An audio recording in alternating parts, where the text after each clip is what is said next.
Ah, la procrastination, on connaît tous, n'est-ce pas? Et ce n'est pas juste un petit défaut ou un manque de volonté, non. C'est un vrai mur qui se dresse devant nous, surtout quand on doit créer et quand on doit écrire. Alors, voyons un peu ensemble comment on peut commencer à fissurer ce mur. Cette question, elle résume tout en fait. C'est la boucle parfaite de la procrastination. Cette idée qu'on se met en tête que demain, ce sera différent. Demain, on aura l'énergie, l'inspiration. Mais la réalité, c'est que ce demain magique, il n'arrive jamais tout seul. Bon, voilà le programme. D'abord, on va vraiment essayer de comprendre ce que pèse la procrastination. Puis, on verra que ce n'est pas une condamnation, juste un comportement. On va explorer aussi le lien assez surprenant entre le bazar sur notre bureau et le bazar dans notre tête. Ensuite, on découvrira une métaphore qui change tout, avant de finir avec le geste, celui qui débloque la machine.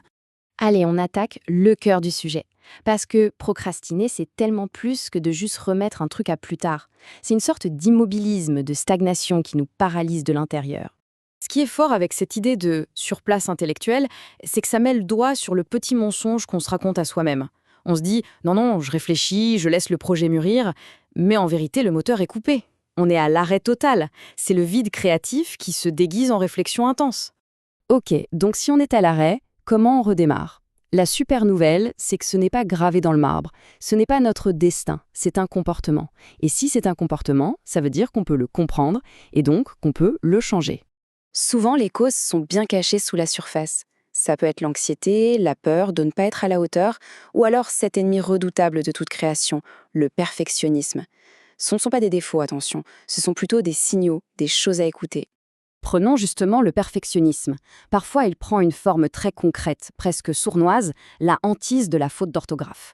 Cette peur de laisser une coquille, une petite erreur, d'accord, peut devenir tellement paralysante qu'elle nous empêche d'écrire ne serait-ce que le premier mot. On finit par préférer une page blanche, certes parfaite, à un brouillon vivant mais imparfait. Pour sortir de cette paralysie, il faut parfois une question toute simple, tellement simple qu'elle en est désarmante, une question qui met KO toutes nos belles excuses.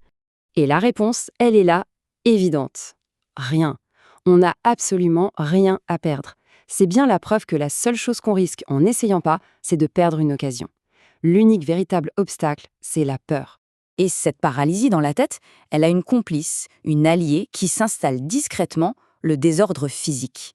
L'état de notre bureau est très souvent le reflet direct de l'état de notre esprit. Et ça commence toujours de façon anodine, un livre qu'on ne range pas tout de suite, une tasse qui traîne, et puis une petite pile de documents apparaît.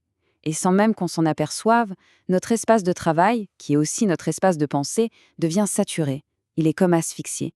C'est exactement ça. Certaines études le montrent bien. Le désordre, ce n'est pas juste moche. Ça pompe nos ressources mentales avant même qu'on ait commencé. Chaque objet qui n'est pas à sa place, c'est une micro-décision en attente, un petit point en plus sur notre charge mentale. Alors, comment on fait pour faire tomber ces murs, qu'ils soient dans notre tête ou sur notre bureau? La solution se trouve peut-être dans un musée. Une métaphore qui nous vient de la peinture peut nous donner une clé de lecture complètement différente. Voilà, c'est ça l'idée. Quand on procrastine, c'est comme si on avait le nez collé sur un tableau pointilliste. On ne voit qu'un fouillis de points de couleur, un chaos de micro-tâches qui nous semble insurmontable. Et prendre du recul, eh bien, c'est simplement faire quelques pas en arrière pour voir enfin l'image d'ensemble, l'œuvre cohérente, qui a du sens. C'est bien beau d'avoir cette vision d'ensemble, mais concrètement, comment on fait ce fameux premier pas? La réponse est un peu paradoxale, on y arrive par un geste minuscule, presque ridicule, vers l'avant. 15 secondes, c'est à peu près le temps qu'il faut pour ouvrir un nouveau document et lui donner un titre. C'est tout. C'est un geste qui paraît anodin, mais en réalité, il est incroyablement puissant. Pourquoi? Parce qu'il vient de briser l'immobilité. Et c'est la même logique pour notre environnement. Pas la peine de se lancer dans une heure de grand ménage. Il suffit de ranger 3 objets. Juste 3. Ce micro-rangement envoie un signal très clair au cerveau. Ça y est, l'ordre revient, on reprend le contrôle. Le point essentiel, il est là. La solution à une paralysie qui semble énorme, ce n'est pas une action énorme. C'est un premier geste dérisoire. C'est ce geste qui casse l'inertie, qui relance la machine et qui nous redonne ce sentiment vital que, oui, le mouvement est de nouveau possible. On termine donc sur cette question. Ce n'est pas vraiment une conclusion, c'est plutôt un point de départ. Le but, ce n'est pas de tout finir aujourd'hui. C'est de trouver ce tout petit premier geste, cette micro-action de 15 secondes qui peut être faite là, maintenant. Alors, quelle sera-t-elle ?